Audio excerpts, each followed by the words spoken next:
ఇనప గొలుసులేసి లాగుతున్నారట, లాగుతుంటే గొలుసులు తెగిపోతున్నాయట. ఆయన ఎంత బాధపడిపోయి కింద పడి ఏడిచి దొల్లేశాడు.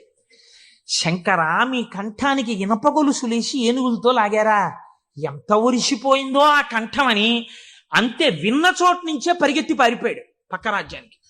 పారిపోయి గుళ్ళోకి వెళ్ళి అన్నం లేదు, నీళ్లు లేవు, ఒగరుస్తూ ఒంటి నిండా చెమటలు పట్టుకుని, ఈశ్వర, మీకు జరిగినటువంటి అపరాధం నా శరీరమునకు పొందేటటువంటి ఖేదంతో పోవాలని మీ వంపు దిద్దడం కాదు, మీ వంపు దిద్దడానికి మీకు ఇనప గొలుసు లేచి లాగినప్పుడు మీ కంఠం నొక్కుకుని ఉంటుంది, ఆ శిక్ష నేను అనుభవిస్తానని ఒక గొలుసు, తన మెడలో ఉన్నటువంటి గొలుసుని శివలింగపు వంపుకేసి గట్టిగా లాగాడు, తన కంఠం ఒరిసిపోయి తెగాలని. తన కంఠం తెగలేదు, శివలింగం వంపు ఇలా పైకి లేచిపోయింది. ఆ వంపు దిద్దినటువంటి వాడు